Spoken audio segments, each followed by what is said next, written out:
This is the Sleeper Hold Podcast.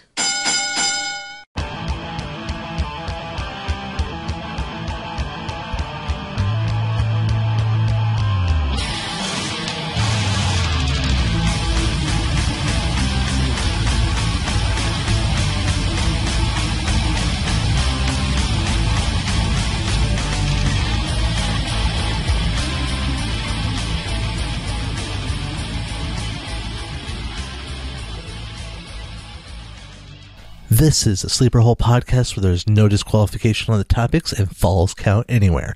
I am your host, Priest, and we will be getting on to our series with the Hall of Fame.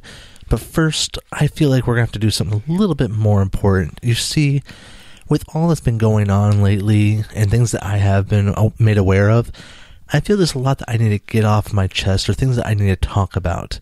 And so that's what we're going to do first. And hopefully it's not going to take too much time away from everything else. But, you know, there comes times in life when you have something planned and then something more important shows up. So you got to address that first.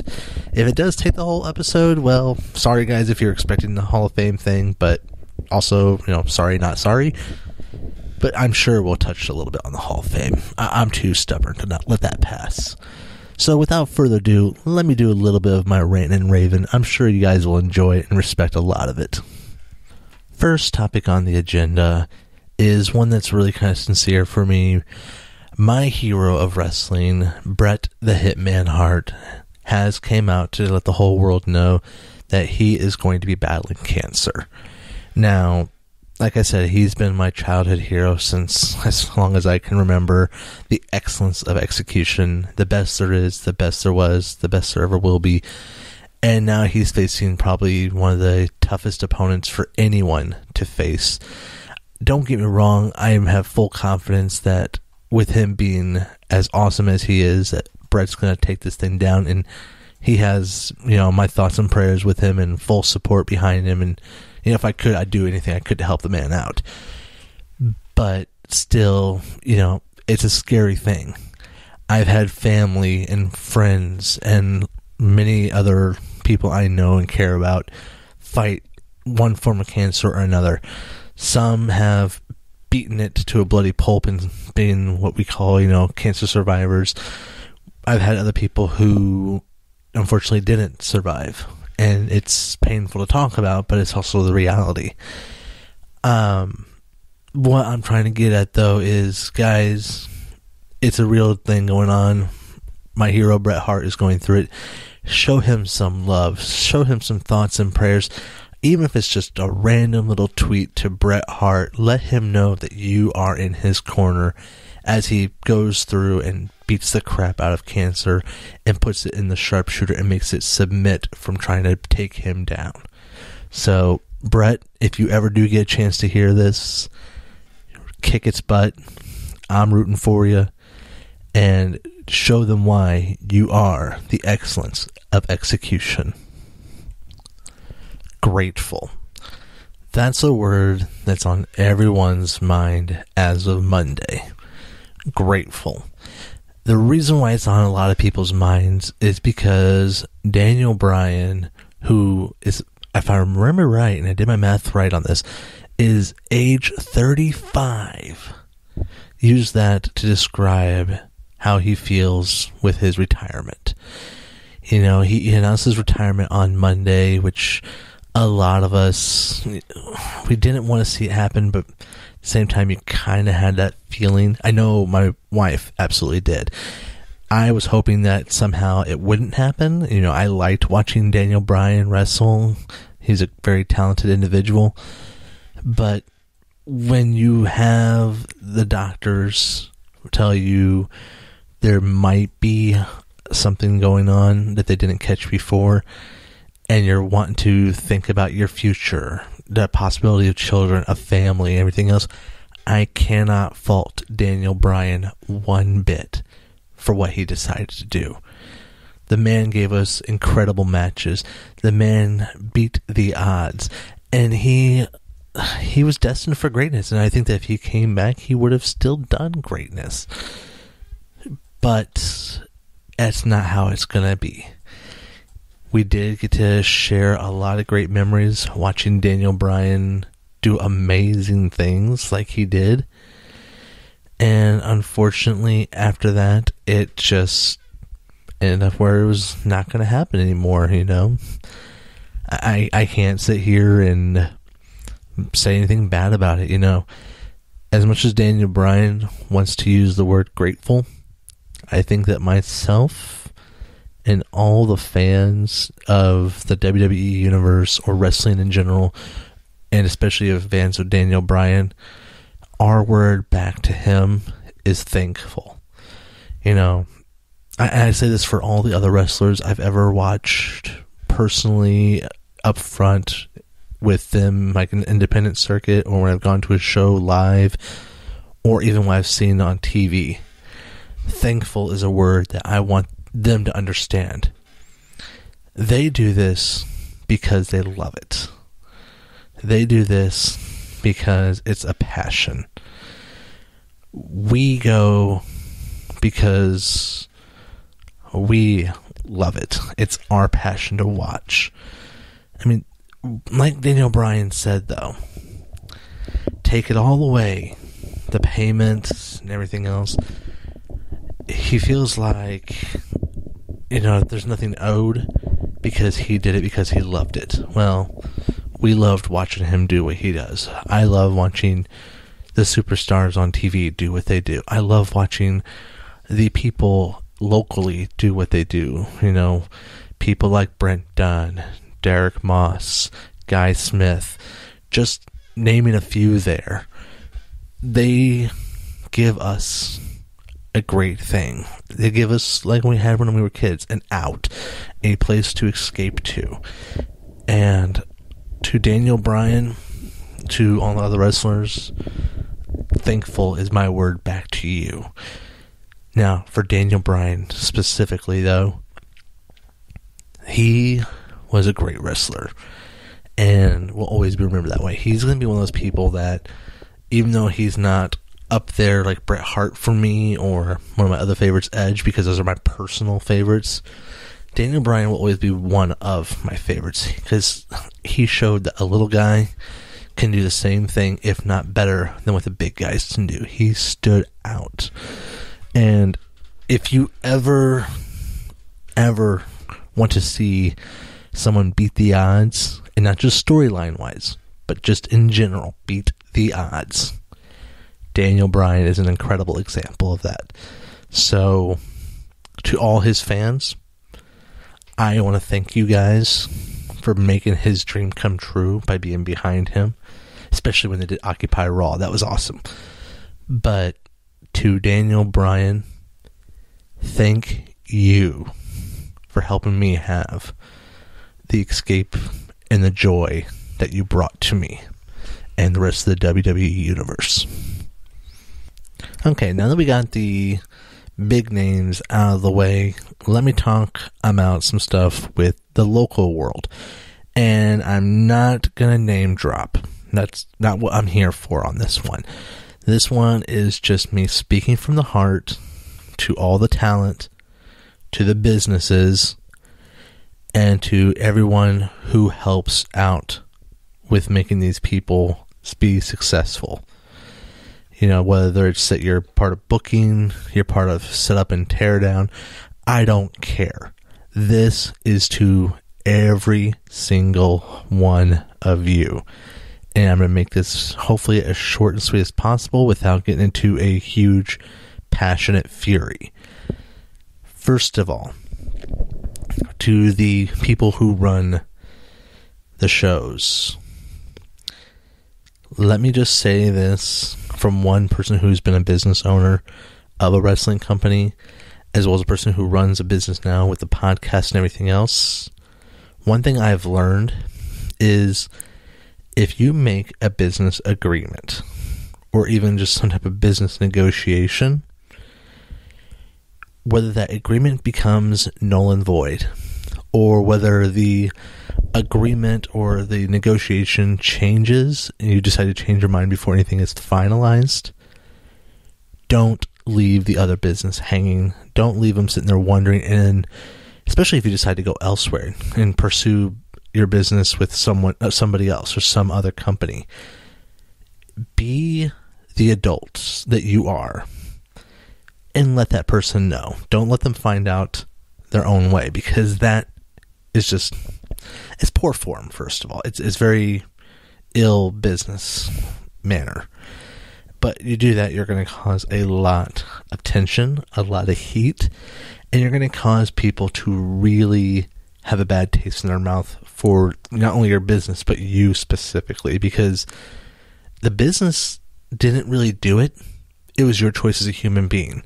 But unfortunately, since you are associated with that business, the business takes the hit as well. So you've got to be the mature people that you are. And it's like, if I was to do something like that, and say, like, with my other thing that I'm working on, which is going to be video based, if I was to have somebody helping me with the introductory music, which I do, and I was to be like, no, I don't like what she's doing, I'm going to go to John Smith here, I would think, and this is how I would do it, I think that she would respect it better if I was to go to her and say, hey, look, thank you for doing what you did, but I'm going to take my business elsewhere. I'm going to take a chance on this guy instead. Is it going to upset her? Yeah. But it's going to also cause respect, because I said it to her face. I told her. Now, does that mean that that's what I'm going to do to the person I'm working with? No. Mainly because it's my future, well, no, not my future, I'm sorry, my current sister-in-law and future brother-in-law. So, not going to happen. But anyway, the point of the matter is, you've got to be mature about that, because that's how you keep businesses working well together, is communication. And I've stressed communication on so many different levels, and I feel like I'm a broken record when I talk to people about always communicating on all aspects of a business, especially when it comes to wrestling. Okay, and this next part goes to all the talent, all the crew, all the people that work with the business. It goes to everyone. And I'm even going to go towards the fans here, and that's something I wasn't really going to do, but I know the fans can cause this too. Let me tell you a very important rule. Don't stir the pot. That's it. Don't stir the pot. What I mean by that is pretty simple. Don't start the gossips. Don't start the rumors. And if you do hear gossips or rumors, don't egg it on. Don't let it build. Don't get everything. Take it to the source. If you know it's not true, find out who started it, or even the people who told you, debunk it right there. If you find out that, hey, somebody's talking about so-and-so, okay, go ahead and just go to that person and say, look, I'm hearing this, and I want to stop it right now because it's ridiculous. Don't just sit there and egg it on. Don't sit there and make it worse. And if you are the person who's starting the crap, stop it. Stop it right now. Because all you're doing is hurting you, you're hurting the other talent, and you're hurting your business. If you are stirring the pot, you're not being an asset to the company or to this industry at all. This is not cutthroat. I know everybody wants to say that wrestling is cutthroat. It's only cutthroat if you let it be cutthroat. You don't have to let it be cutthroat. That's the thing that you all need to learn. Stop it and grow up. I'm always saying this because I've seen so many great talent go to the wayside because they get fed up with stupid crap that happens, stupid talk that happens, and people lose somebody who has such incredible potential. Knock it off. And if you're somebody who is a talent and also has some type of say or pull or whatever with the business of the company, if you are one of those people that is on that point, shame on you even more. Because you should not be doing this. Your job as a business partner, a business person of any position in that company, is not just to make yourself look good because you're a talent in the wrestling show. No, you're there to make every single talent look good. You're there to make sure that you are not only helping those people succeed, but you're giving the best possible show to your fans. So they want to come back for more. And when you mess with somebody like that, you mess with their morale, you mess with their motivation, and that causes them to want to just give up, and they don't give you a great show like they could have. So if that's the type of game you want to play, you need to get your butt out of the business. And I'm not talking just by being a business partner or working behind the back. I'm talking about get yourself completely out of the business. Don't even think about getting booked, because you are an insult and disgrace to all the people who truly have a passion for this business and want to see success not only for themselves, but for the rest of their family in the wrestling world. So again, stop stirring the pot. Stop it. Well, now I feel all better getting that off my chest, even if it did take about half the time I usually do for a show. But hey, if we extend, we extend. Let's get on to the good stuff, guys. So let's lock it up and talk about the Hall of Fame, Part 3. 2006 was a good year for the Hall of Fame, if you ask me, that is. First of all, we had my hero, Bret the Hitman Hart, inducted into the WWE Hall of Fame. He was a 5-time WWF World Heavyweight Champion, 2-time WCW World Heavyweight Champion, co-winner of the 1994 Royal Rumble, and he had 2 times won the King of the Ring tournament, once in 1991 and the other time in 1993. Again, gotta love the excellence of execution. You want to see a wrestler who's done amazing things, that's the man right there. Never caused a serious injury to any of the people he wrestled against. He was probably the best technical wrestler ever in history, and I don't think anybody will ever be able to surpass him in that category. Now, going on with that, though, we have another inductee who was another great.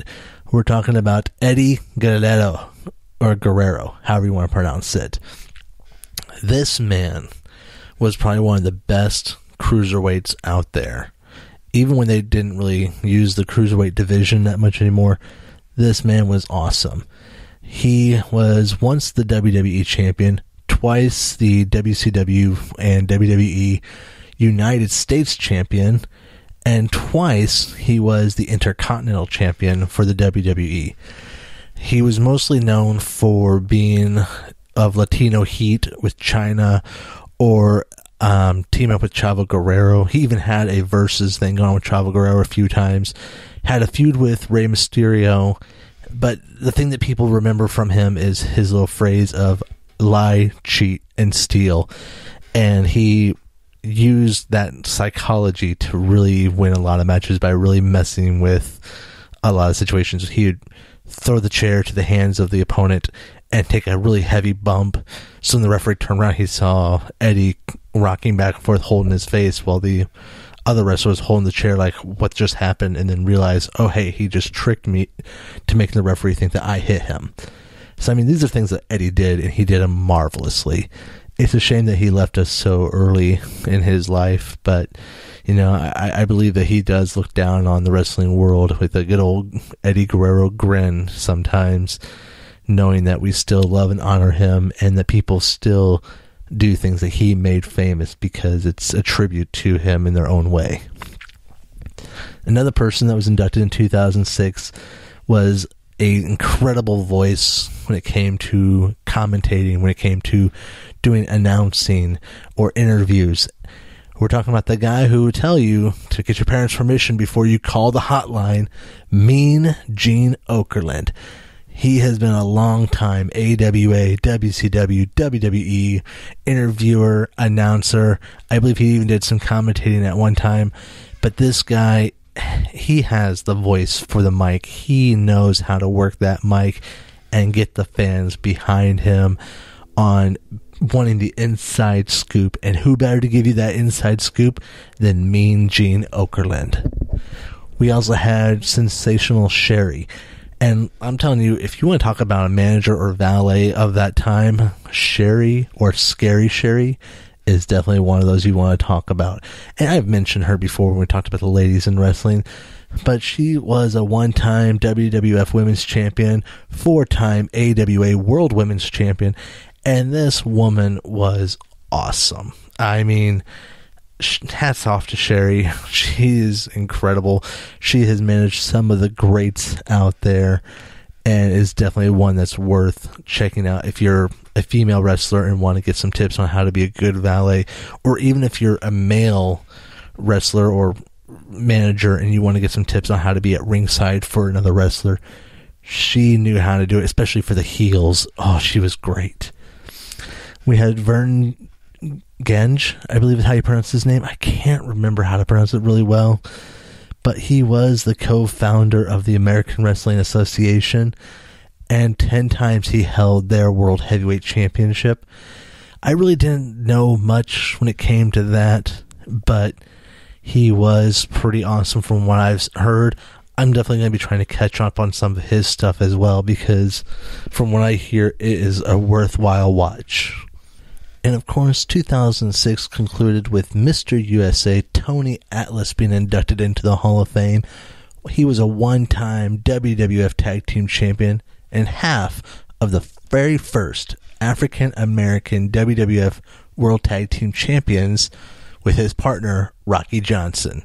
Not to be confused with Dwayne "The Rock" Johnson. So that's definitely 2006 for you. A great year. 2007 was also pretty awesome, let me tell you.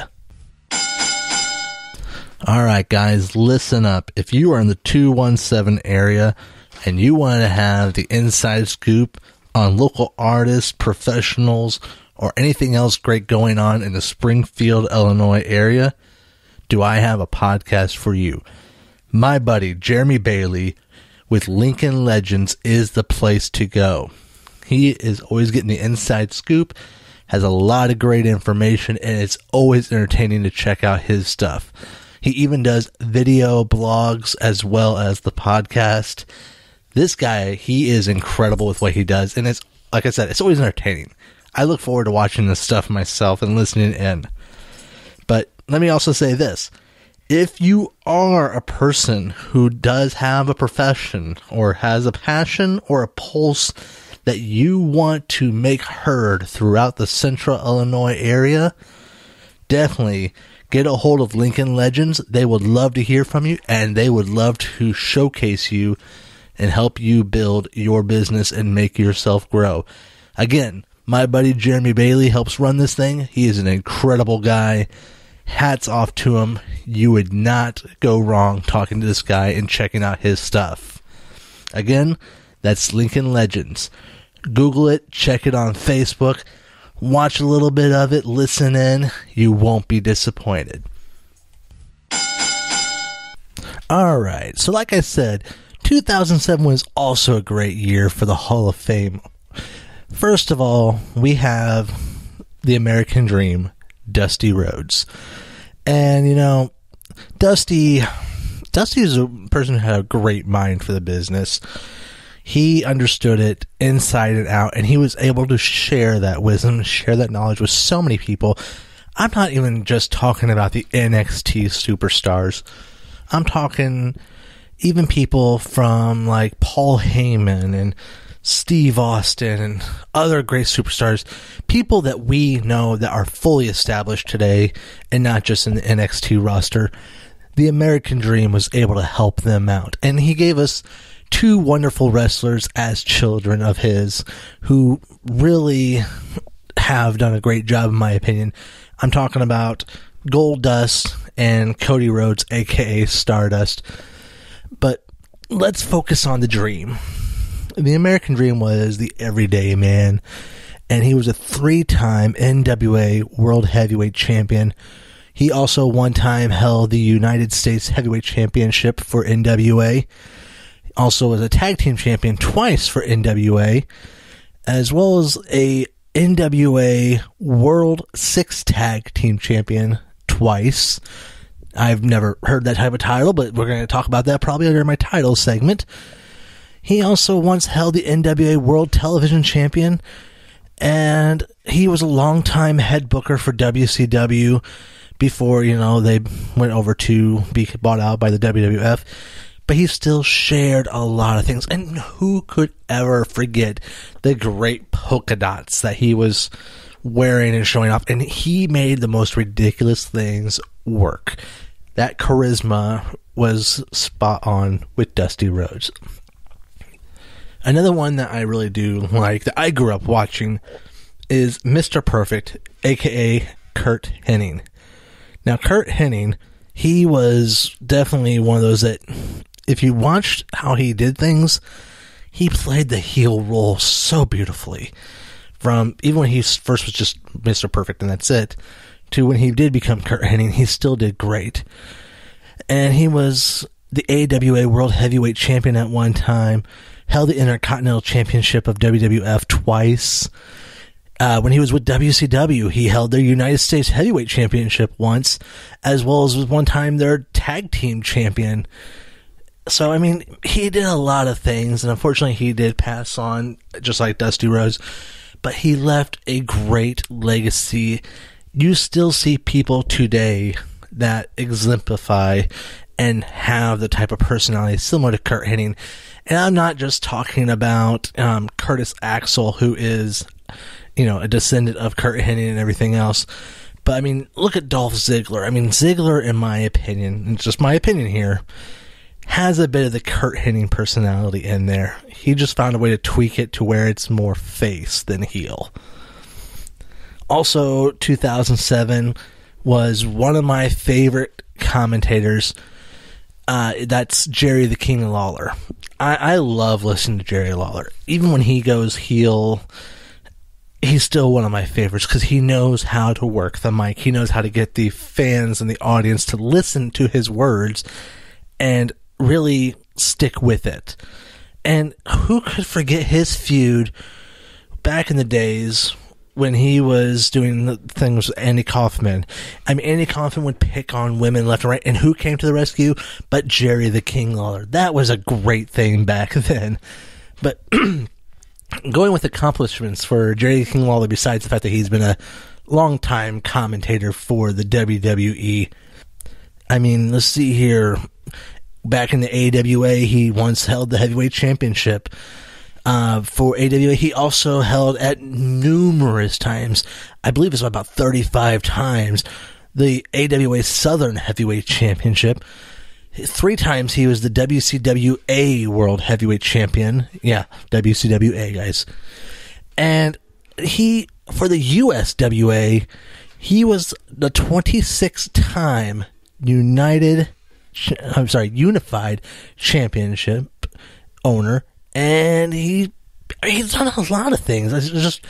It's hard to really try to just name off things and title drop with King Lawler. If you don't know who he is, you obviously don't have to pay attention to the commentators of today's time or of the Raw Attitude Era or any of that sort, because Lawler has been there for a long time. And he's one of those people that, even though he doesn't actively wrestle, I think if the right circumstance called, he'd be right back in there. And not just to wrestle for a full-time career, but, just like a special appearance type thing. I think he keeps himself well in shape. Also, he's a very talented artist. I've seen some of his work on Twitter when he posted up. But the one thing I also want to kind of say about Jerry Lawler that I really do like is, as a commentator, and this is something that has been mentioned to me about his book, which I'm planning on getting, he does not like to read the outcome. He wants to stay surprised with everything. And to me, that's how a commentator should be. So, lots of respect for Jerry Lawler. Let's see here. Nick Bockwinkel. 4-time AWA World Heavyweight Champion. 3-time AWA World Tag Team Champion. He was another great one to watch. I have seen some old footage of Nick, and Mr. Bockwinkel, he rocked it. I mean, he was a very talented wrestler for his time, and always great to watch. Another one to mention for 2007 is the manager of Yokozuna, and who has also been a 5-time WWF or WWF World Tag Team Champion, Mr. Fuji. Mr. Fuji, I remember him only as a manager, so I can't really vouch for his wrestling career, but he was a great manager. He knew how to play the role perfectly, where he was silent, he seemed calm, But when the moment called, he knew how to get involved to help Yokozuna win. And he knew how to make the fans hate him. It was great. Another one that's really a famous one that everybody should know and love because of how he's paved the way is the Sheik. And the Sheik, he was known as the original Sheik for some people because you also have the Iron Sheik and whatnot. But he was a 2-time WWF United States champion, and he held the NWA Regional Championship 20 times, at least. Let's just put it this way. If you don't know who the Sheik is, I do recommend checking him out, like on YouTube or whatever. You can find him. Just remember that you may have to put in the original Sheik because a lot of times they're going to pop up results that involve the Iron Sheik and Sergeant Slaughter, which is still great stuff. But the original Sheik was awesome as well. Now, we're going to wrap up 2007 with another great commentator, probably right up there for me with Jerry the King Lawler, his best commentating partner in my opinion. We're talking about good old JR, Jim Ross.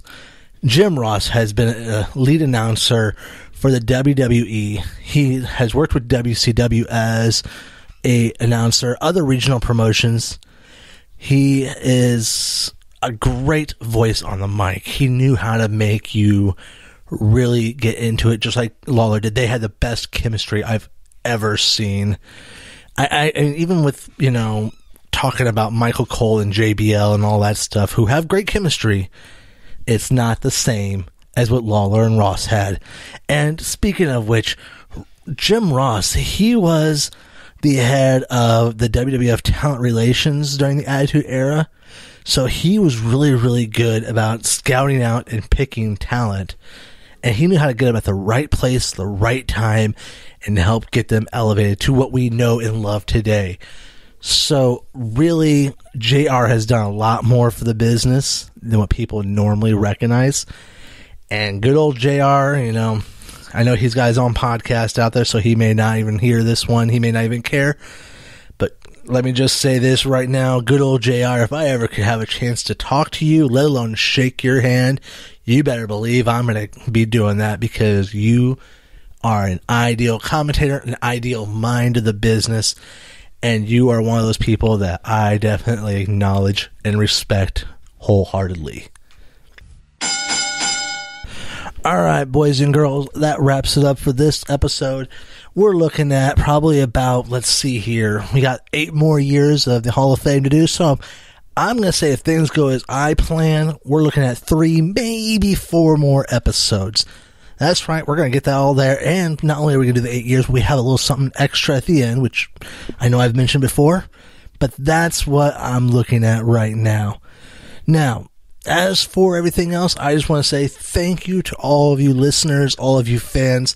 It really does mean a lot to me to know that you guys do listen to this podcast, you check it out, and like I always said, give me your feedback, let me know what you love, what you hate, what you are looking forward to. But it really does mean a lot to hear back from you guys, as well as I love doing this for you guys. And on top of that, I want to give a shout out to my new friend, Alex Sherman, who reached out to me through Twitter, just saying a quick shout out to you. Thank you for your comments that you had left to me. And everybody, I will definitely see you in 2 weeks.